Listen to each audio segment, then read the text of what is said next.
पुढची बातमी. पुढील काळामध्ये योग्य तो सन्मान राखला जाईल.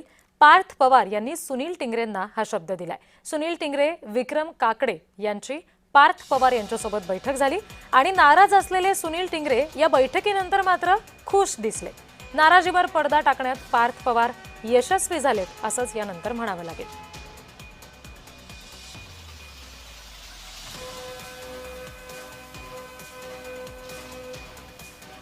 एक लक्षात ठेवा, मी पहिल्यापासून सांगतो, मी दादांचा कार्यकर्ता आहे.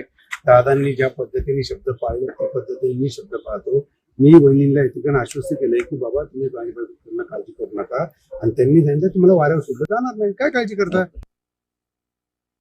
प्रतिनिधी प्रीतम पुरोहित आपल्याशी जोडले गेले, त्यांच्याकडून याबाबतचे आणखी तपशील घेऊयात. प्रीतम, बैठकीच्या आधी आपण जेवढे टिंगरेंचे सगळे चेहरा जर पाहिला तर तो बराचसा नाराज दिसला. त्यांनी त्या संदर्भात काही बोलले सुद्धा.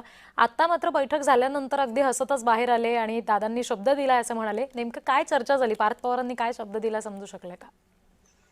रिद्धी, आपल्याला माहितीये की टिंगरेंचं नाव चर्चेमध्ये ते काल आलं की पुण्यातील विधान परिषदेची जागा ही विक्रम काकडे यांना दिली. मात्र तत्पूर्वी ती जागा देण्याआधी बैठक पार पडली आणि बैठकीला शहराध्यक्ष आणि माजी आमदार या नात्याने सर्व पदाधिकारी जसे उपस्थित होते तसे टिंगरे देखील उपस्थित होते आणि आपल्या जुन्या सहकार्यांना जी आहे ती संधी मिळावी असा सगळ्यांनी एक सूर लावला. मात्र ही जागा विक्रम काकडे यांनाच जाईल असं पार्थ पवारांनी सांगितलं आणि हे नाराजी नाट्य सुरू झालं. काल दिवसभर हे नाराजी नाट्य पाहायला मिळालं. आज देखील सकाळी जेव्हा अर्ज छाननी होती तत्पूर्वी विक्रम काकडे यांनी पुण्यामध्ये पार्थ पवार, जय पवार यांची भेट घेतली आणि याच भेटी दरम्यान सुनील टिंगरे देखील उपस्थित होते. सुनील टिंगरे आणि पार्थ पवार यांच्यामध्ये एका खोलीमध्ये बंद दाराआड चर्चा झाली आणि या चर्चा ही सकारात्मक झाली. पार्थ पवार यांना कुठेतरी टिंगऱ्यांना थोपवण्यामध्ये यश आलं आणि जी खेळी आहे ती यशस्वी झाली. आणि त्यानंतर टिंगरे जेव्हा बाहेर आले आणि माध्यमांशी संवाद साधला त्यावेळी त्यांनी सांगितलं की मी नाराज नाहीये, योग्य तो सन्मान राखला जाईल. पार्थ पवारांनी शब्द दिलाय ते देखील अजित पवारांच्या पावलावर पाऊल टाकत आहे, त्याच्यामुळे मी समाधानकारक आहे.